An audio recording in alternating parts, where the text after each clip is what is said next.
Hello chat, welcome to another recording video. So in this video, we're gonna tackle what happened. Okay, we're gonna tackle what happened. As you can see here, it's been months since the WrestleMania press con happened. Like, it happened like 2 months ago, the press con happened. And then, uh, The Rock in the press con introduced a power presentation of his bloodline family, going back to his grandfather and Roman's grandfather. And then after that, Cody came out and says, "This, this right here is bullshit thing."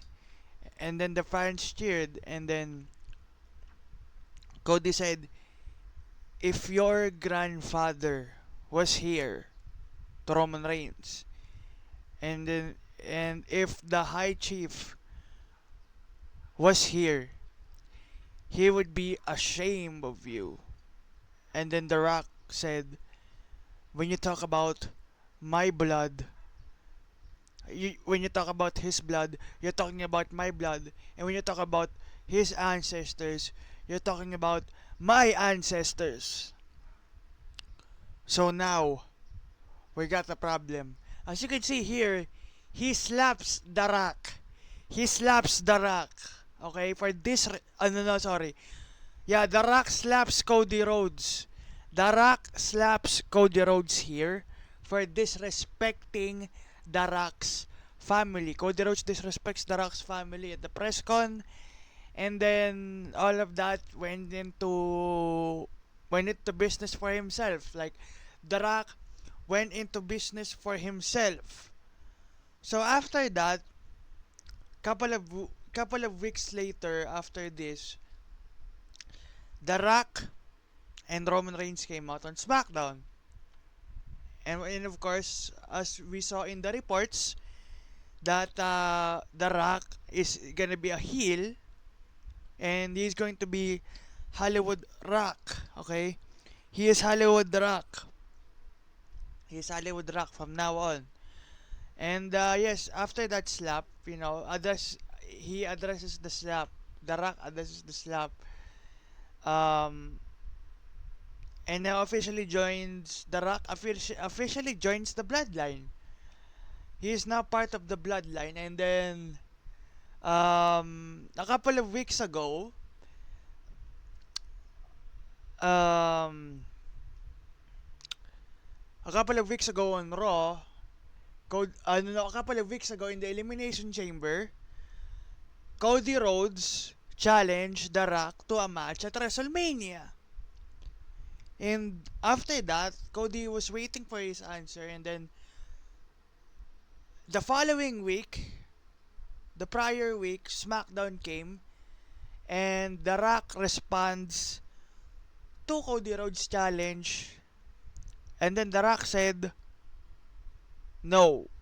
Okay, The Rock said no, but he got a proposition for him, for Cody Rhodes,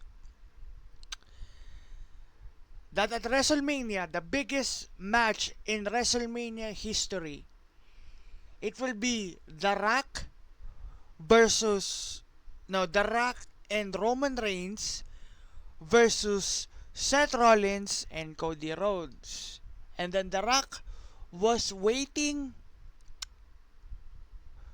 for Cody Rhodes' answer the following week on Raw, and then they will Cody and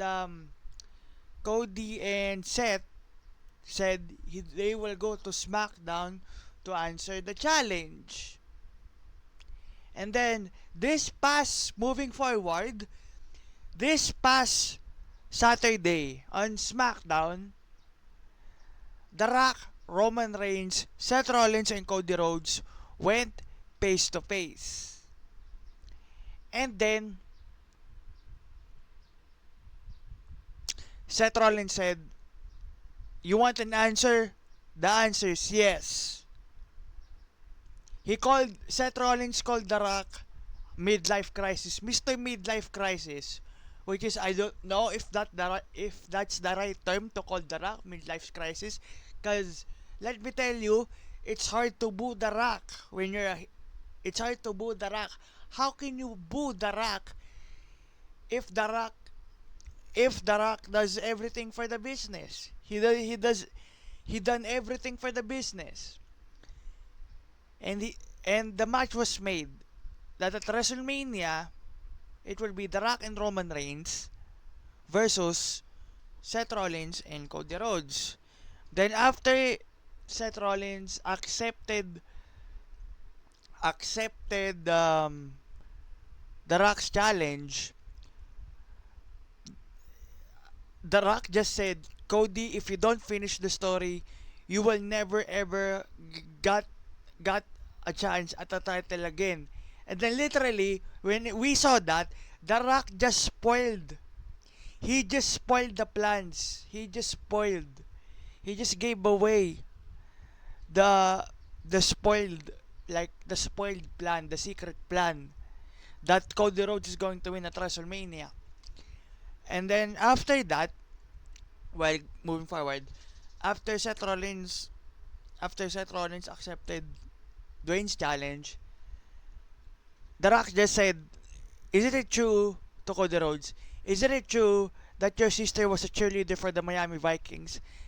And isn't it true that Cody Rhodes is 20 years younger than his siblings?" And then, you know why? Because you're a mistake.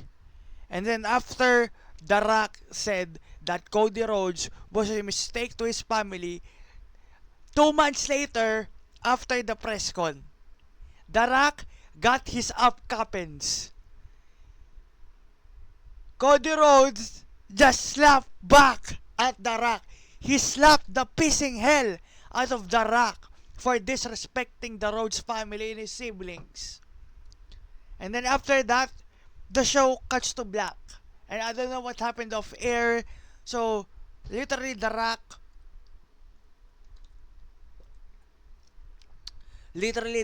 got his upcuppins for disrespecting Cody Rhodes' family.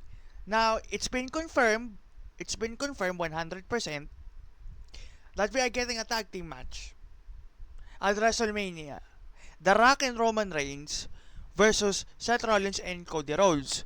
But there is a proposition, there is a high stakes stipulation for this match. I forgot to tell you.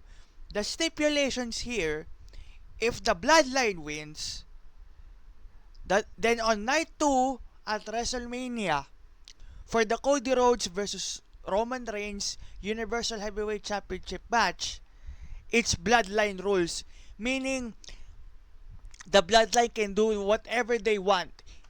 Like for example, Solo can be the special guest referee, The Rock will be the special enforcer, and all of that stuff. Every member of the Bloodline rules. No disqualification, they can bring out chairs, all of that. But, if Cody Rhodes and Seth Rollins win at WrestleMania Night 1, then on Night 2, on the main event of Night 2 of WrestleMania, Cody Rhodes is bloodline free. Meaning, when I say bloodline free, the bloodline are banned from WrestleMania Night 2, which means no Solo, no Jimmy Uso, no Paul Heyman, and no The Rock. Meaning, Cody has a chance to finish the story. So, I think there are two caveats here. Number one, a couple of weeks ago on Monday Night Raw, when Cody said he and Seth are coming to SmackDown to answer the challenge. And when you saw the picture, Seth Rollins was looking like mad at Cody Rhodes when Cody Rhodes was looking at the camera. So, at WrestleMania Night 1 or Night 2, there are two caveats here. Number one, I think Seth Rollins is gonna turn on Cody Rhodes. this is just my expectation or my prediction. I'm not spoiling anything for the match. I think that Seth Rollins will turn on Cody Rhodes at WrestleMania Night 2, and then The Rock will screw Roman Reigns. So there are so many factors to this story, and we will find out with WrestleMania looming in a couple of days from now. So yeah, that is it. That is my explanation and expectation regarding what happened this past Saturday in SmackDown. And if you like this video, do not forget to comment and subscribe. Hit that no Click the subscribe button, click that notification bell so you won't miss any videos that I upload, so you can keep updated from wrestling news and gaming news. So that is it, chat. Peace out.